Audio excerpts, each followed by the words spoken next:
Welcome back to the Splash Bros podcast, your number one source for all your fitness and health needs and questions. Welcome back to the podcast. Sit back, relax, enjoy the show. Once again, just like always, joined by my co-host Josh Nolan. How you doing? Good. How are you? Hi, everybody. Welcome back to Splash Bros. This week, we're going to be talking about the return of sports, mostly professional sports, and talking a little bit about how you should best return to physical activity and also what sports are doing it right, what sports are doing it wrong, and what we think could be better. Welcome Yeah, back. we're gonna be touching on the professional side of things because we're all watchers and it's nice to have TV back. Is it safe? Who knows? And also talk about the recreational side of things. Like I know around me, some facilities are starting to open up again. So we're gonna touch on all the levels of sport and how it's good to go back, and for some areas why you might not need to go back because you have a home, you have a garage, you have a basement, you can do stuff there. Let's dig in. You want to start professional or just like recreational? Let's start recreational. Yeah, okay. So right now, for a lot of people, their local gym around them, maybe where they used to go regularly, is probably now open or in the process of opening. Certain restrictions in place, like having to wear a mask, are applicable in some municipalities around Ontario, and I know that's being introduced across the country for indoor facilities versus outdoor facilities. Let's first talk a little bit about what's the protocol in your gym, Brett. Yeah. So I actually just canceled my membership with my gym. But so that's really good, saving money now. But how the procedure's working is you have to, in advance, book an appointment for a certain day. And it's pretty filled up. Like you have to book like 3 or 4 days in advance before you have to go. So it adds another barrier, like planning in advance to go to the gym.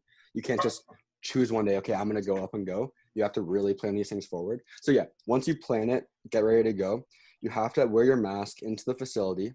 They recommend you don't use the change room. It is still open, but they recommend you come in all your gym attire. And then once you're in and you are working out, you're allowed to take your mask off. But like getting water or going to the bathroom or anything like that, you have to put your mask back on.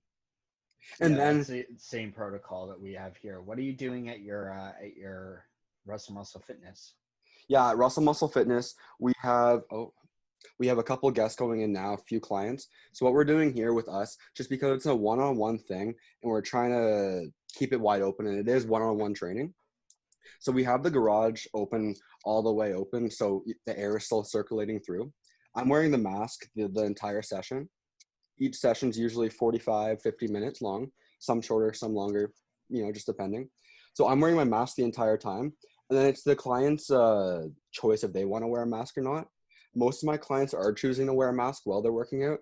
And just in between sets or in between rounds, they'll just go outside for a second, take their mask off, get a little drink of water, and come back. And then after every single session, I have this like crazy bacteria killer thing. After every session, I'll go down, wipe all this stuff out, clean it for the next session to come in. So I feel like it's more of a before and after. I'm making sure I'm cleaning more than I probably would have before. Other than that, business as usual.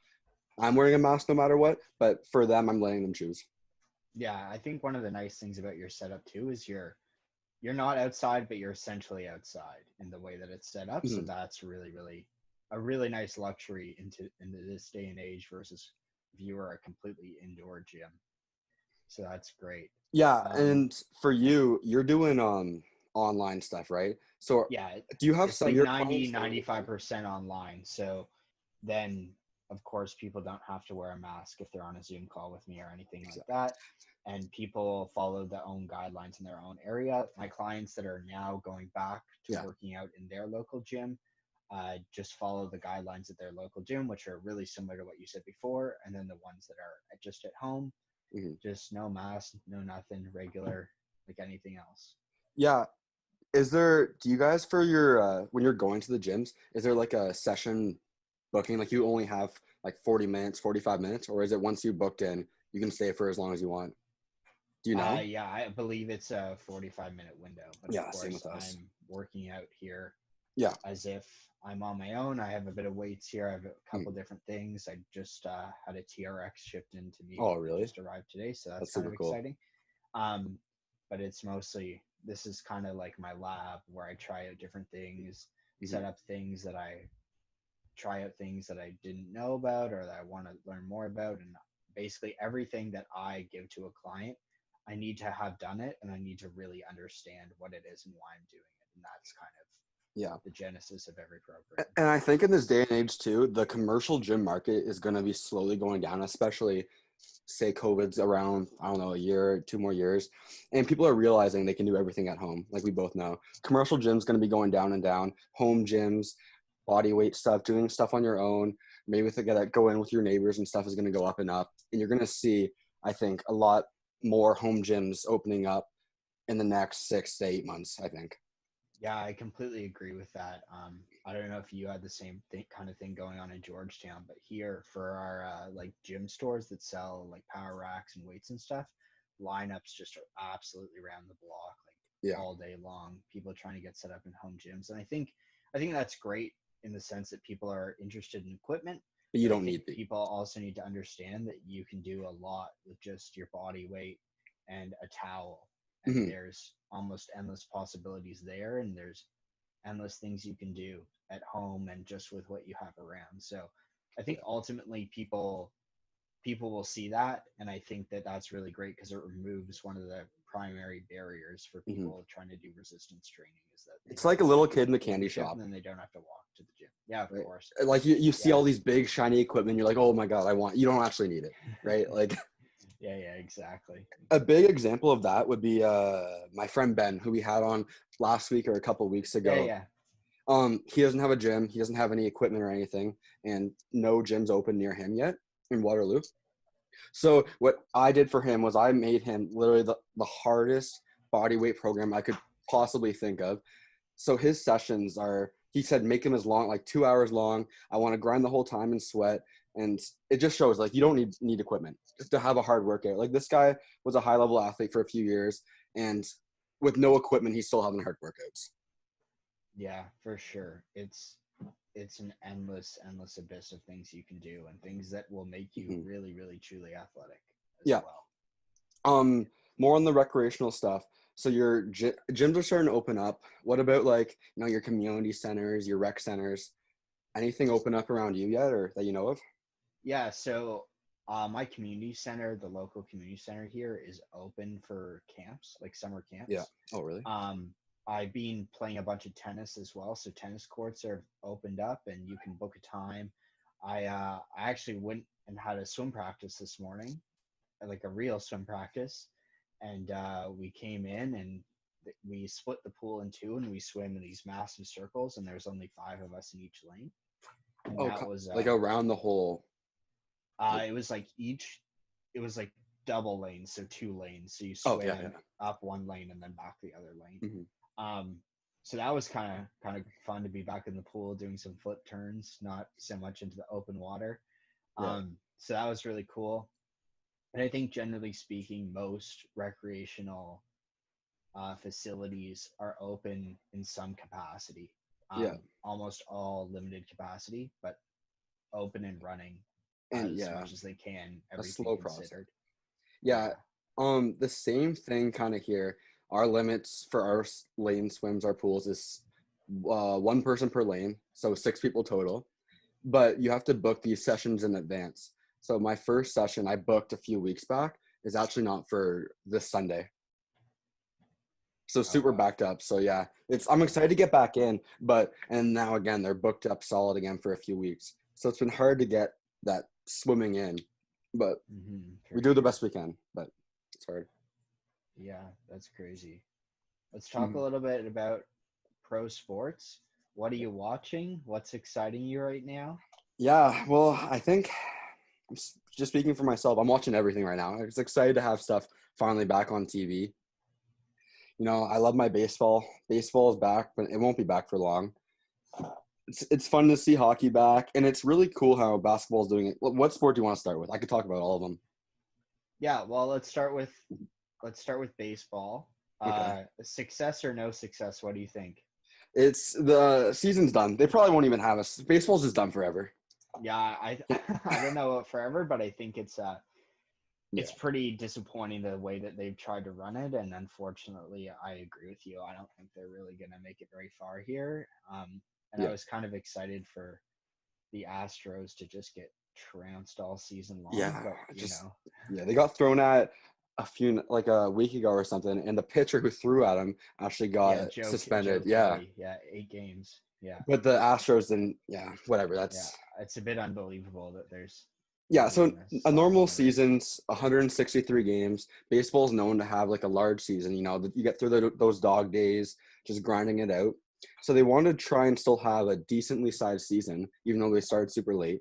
So their original plan was 60 games, but the problem is because the season was so short and there's still so many teams, they couldn't do what all the other sports were doing and have these little bubbles, right? So everyone has their own home stadium that they're still playing at, except for the Blue Jays. Yeah, of Um, course. They're in Buffalo now, are they? yeah, I think they're having their opening game soon. But yeah, and I don't know how they thought this was going to work out, not having a bubble and everyone going to the different places, because they can't control, if you're going out at night or doing anything when there is no bubble. Yeah, So I think it I is super agree. disappointing how they did it. I was excited for it Yeah, to come and back. there's a lack of accountability too for breaking the bubble, and I think that that's true across like basketball as well. And I'm Mhm, really into Australian football, so Australian mhm. football also has kind of a lack of accountability for people breaking the bubble, and I think ultimately that could be what bursts the bubble, right? And then Yeah. your season could be done because somebody had a lapse in judgment, and I think there needs to be proper enforcement of the rules, and I think that sucks, and that's Mhm. gonna you know, hurt some feelings and put people in a bad position, but ultimately that's what they have to do. And I think the MLB really needs to step up. Yeah. Yeah. One specific player I can think of. I don't know. Do you remember Kevin Pillar? He was a Yeah, Blue Jay yeah, yeah, player yeah. a Kevin. couple years ago. Yeah. So he went on a little Twitter rampage when the whole thing was kind of getting talked about the seasons being canceled a few months back. And he said, okay, this is complete bullshit. I need my money. Like that baseball players need to get paid, whatever. Like some weird stat, like 40-50% of baseball players make less than $2 million a year. Well, then look at the whole population. It's going to be way less than $2 million. And at this point, everyone was losing their jobs, everyone was losing their work, and way less than what baseball players are making. And so it really comes down to, is it an essential work? Is it essential service? No, they're lucky they're playing right now. They're having fun, and they're getting paid way too much to do it. So I think baseball did it wrong. Yeah. Yeah, I'm Yeah. I'm there on that. They've dropped the ball on this one. Speaking of balls, we'll move on to the NBA. So I think the NBA has been a great success. They did perfect. Um, I like how they did it. and they've the way that they've set up the arena there Mhm. is fantastic. Like it doesn't even really look like there's fans missing, to be Yeah. honest. Like the camera pans across, they have the entire opposite side to you is set up with a huge screen that has fans in it, so the fans appear to be there. The players even have benches that step up, so they look like stands. Yeah. The way they're shooting it, you can't really see the behind the net where typically there'd be a lot of fans. So that shot is almost like doesn't matter. And then of course the close side where the camera is, they're not shooting either way. And ultimately they're not really showing you even when they're doing the free throws from the behind of the player looking towards the They've net. really So you made don't it even notice feel it then. normal.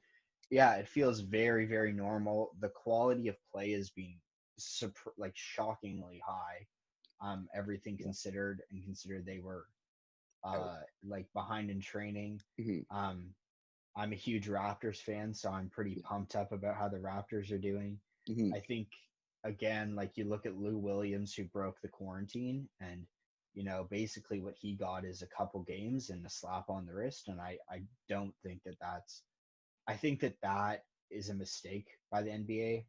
It And shows that you're I allowed to think you break it. have to I think you have to say like, look, if you're gonna break the bubble and if you're gonna Get potentially caught. put people at risks, and potentially like if everyone gets sent home, no one gets paid, no one makes money, like that is a potential like multi-million dollar, if not More, basically a yeah. billion-dollar mistake, and ultimately I think you should be sent home. And I think that that really sucks, and I'm sure a lot of people would disagree with that, but I think ultimately, like I Yeah. said It before, that's a depends how mistake. strict and how serious you think this is. And obviously it is serious.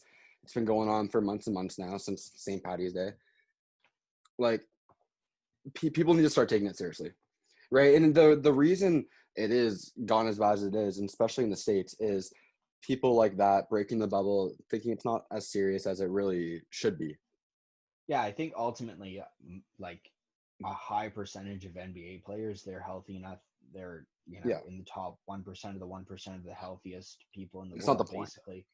But that's not the point. It sets a bad example for everyone watching, everyone in the know, and Yeah, ultimately that it's could like be. if this guy's breaking the bubble, then yeah, I'm a big fan of him. Why shouldn't I, just do whatever I want, right? Now, I think Yeah, that's what it really comes down to. yeah, I completely agree. I think it's really cool how they set up their thing too. Like there's just games always on, right? Yeah, Like it's yeah.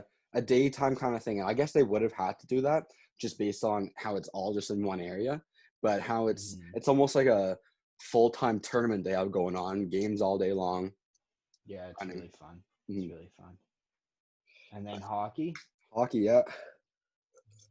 I haven't been watching very much. I just watched the other night there was a shootout on, and I just watched Yeah, a so little how bit of it's that. I've been watching too much either, but how it's been starting out is they're having like an extended playoffs, so more teams than usual. But what they're doing Hmm. is having like a wild card kind of thing where Yeah, two teams will play each other to get us a real spot in the playoffs.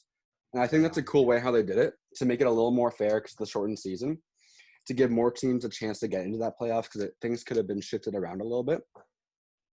So it's like a 3-game mini series or something, and whoever wins that moves on to the real playoffs. Yeah, I hear they're calling it the COVID Cup, and that's kind of fun. Yeah, how do you feel about that? Whoever wins all these things at the end of the season, is it gonna have an asterisk beside it? Is it not gonna be a real win? No, that's a real win. Especially like the NBA is still gonna be pretty close, if Mhm. not their full season. Um, and you've had more time to prepare, so it's absolutely fair. If you look at, hockey, ultimately they gave chances to teams that probably wouldn't have made the playoffs at all, so Yeah. that's fair. And they gave chance, like the end of the season when you're going into the playoffs, one of the hardest things is you're probably a little plagued by injury at that point, Yeah. and they had a pretty large opportunity to prepare the players for success. Hmm. um, that being said, like if you look back to the it was 2011, there was a lockout in the NFL, Yeah. and following that, they had a 15% increase in non-contact injuries. So one of the things is during that a parallel is that everyone got locked out in both situations, but Yeah. the players were still had access to all their support staff during this time, unlike the NFL lockout. Hmm. So I think that this is ultimately everyone was really, really well prepared.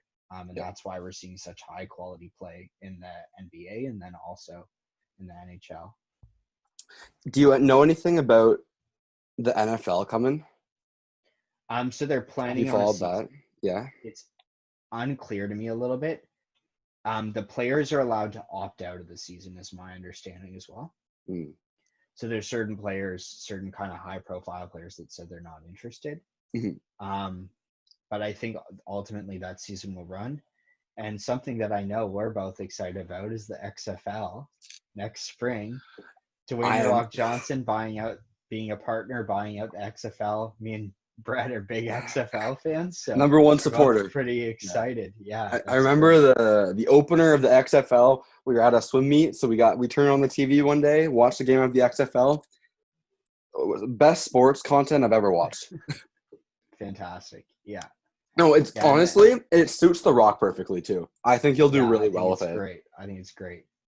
And then Yeah. I'm really into Australian football, so in Melbourne, they've had a huge spike in cases. So Melbourne's basically shut down again, and they have a full blown curfew. So you're not allowed out of your house past 8 p.m. there. Wow. Um, and that's Is pretty this is unfortunate the what's football happening still there. going on then? So what they've done is they still have hub cities. So they're not playing in Melbourne anymore, but they're moving around. And it's interesting because in Western Australia, they have almost no cases. So the stadium there is at 50% capacity. So there's like 10,000 people Oh. at the stadium watching the games versus the other side of the country, which is in a meltdown and having 700 plus cases a day now.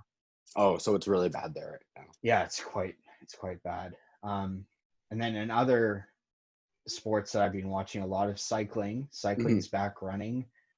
Full calendar. It's just being condensed. So instead of all the races taking place over essentially 6 to 8 months, it's now getting done in 4 months. So it's That's an gonna be absolute really hard to blast. man. It's really, really, really fun for me to watch because Yeah. every day there's like 2, sometimes 3 races in the morning, and I'll get Yeah. up and I'll watch them. And they have limited fans, and fans, as far as I can tell on TV, they're really well spaced out and really respectful of each other. And they've closed down where would typically be the highest traffic cheering areas are completely closed off, That makes except sense. to friends or family. So they're pretty well spaced out, and all the teams are quarantining together in various hotels. And instead of they normally share, like, hotel rooms have 2 beds, and Hmm. each rider takes 1 bed.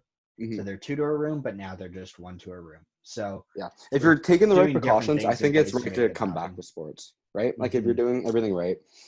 I'm really excited to see what's gonna happen. Say everything works out, everything's back to normal next year. I'm excited to see what happens with sports next year. Like, are they gonna have to start a little late with all their seasons? Are things gonna have to be fully shifted, right? Because with these shortened seasons, the players do need a break. They need a rest at the end of their seasons. And if things work out with how they will, it's gonna be like a month, 2 month break, and then right back into it. So I'm Hmm. really confused on how are they just gonna shift all the seasons like forever? Yeah, that's a really What are your good thoughts on question. that? I've hadn't really thought that hard about that. I was more thinking about just getting back. Yeah, I think right. That's ultimately what happens is sports like the NBA go back with the regular start time next year with a potential modified schedule. mhm. I don't think any sports association or leagues will be looking at cutting games just because there's so much TV rights money and things like that that allow them to be successful financially. Mhm. So I think you can't cut games and then you don't have ticket sales and things like that. But I think ultimately there'll be a bit of an unspoken rule that amongst players that, the first 25% of the season, we're going to go at 75%, and then we'll And then we'll get back into it, ramp right? up. And I think that'll have to be how it is, because ultimately the players need to take care of themselves and need to ensure as much longevity in their careers as Mhm. possible. Because it's beginning of August now. I'm not sure when they plan on having the seasons done. Let's say hockey ends early September. Will they start the next season's supposed to start at the end of September? Yeah. So you take a 25-day break, and it's interesting because they had the longer break earlier, but I'm really confused on how they're gonna end up working that out unless they take a month break Yeah. and then I slowly don't know trying to how fix you it sell back. that to players associations. Like, I don't Mhm. know how you convince them to do that, because that's not really Yeah, it's exactly not right. really fair. Like, one thing a lot of people like forget about sometimes is the job of a professional athlete is a 24-hour, 24/7 job, Mhm. right? It doesn't just end. You don't get to go home. You're You go home and you, it's showtime to recover, right? So you gotta that's take care of your body, and then you always have people chasing you down, doing things. You can't have a cheat day. You shouldn't have a cheat day. And also, I think it's really cool too how you can buy your face for one of those stands. I think that's yeah, super yeah. I super just cool. heard about that. Yeah, Yeah, that's I just fun. want to throw that in. I think that's super super Yeah. cool. I was gonna do that, but then I forgot. We got two Q&A questions here. Perfect. Um, I think we kind of touched on this one a little bit. Are sports essential? Yeah, so I guess it depends how you look at it. Sports are a primary entertainment, and I guess I'd call it a bit of a distraction for society. And I think that they're a pretty big driver of the economy, and that if they're executed in the right way, like they have been Mhm. mostly, they're actually, like, what we're seeing is that they're relatively safe. Yeah. So although sports aren't essential, um, neither Okay. restaurants. Like, Yeah. but ultimately we need things like that to keep the economy going. And I think you can do it in a smart and safe way. And if you can execute that in a smart and safe way, then I think that deems that it's worthwhile, even though it might not necessarily be completely essential. Yeah, exactly. How I see it, look, we preach this all day long, every single podcast. Fitness, exercise, that is essential. Is sports essential? Maybe not, but like you said, the distraction, helping people out, it gives people like happiness, something to do throughout their day, watch it, cheer on their favorite teams. Hmm. So it might not be essential, but when done the right way, I think it's doing a positive, especially in today's day and age when there's so much negative going on. Yeah, I Right? think also it's a sports, especially you can see this in the NBA. Like it's such a positive voice for change, Yeah. and I think that that extra avenue of change, and Hmm. voice for change from some pretty like big name people and a big Hmm. name association is also really really important. Yeah. So I think I think that stuff is essential. Yeah. What do So you think? ultimately, that's a good reflection for sports and the whole Yeah. world. Yeah. Then our last question here, just a little fun one. What's your favorite sport? Oh, that's a pretty difficult decision. I think Australian football Top of is your my head. favorite Yeah. sport. Yeah. As a Um, spectator, I think it's super duper exciting. And then I played when I was younger, and that's probably my favorite sport that's I really ever cool. played. Anything you want to add before we finish the show, Josh? No, I got nothing to add. Thanks for tuning in to another episode, and we really appreciate the support. You can find me as always at soupcanfitness.com or the Josh Nolan on Instagram, Twitter. Take care. Have a good week. Go for it, Brett. Yep. Find me on Instagram at BrettRussell99, Twitter, BrettRussell22, my website, everything else will be in the description. I hope you guys have a fantastic day. Make sure you like, comment, subscribe. We'll see you later. Have a good day and peace.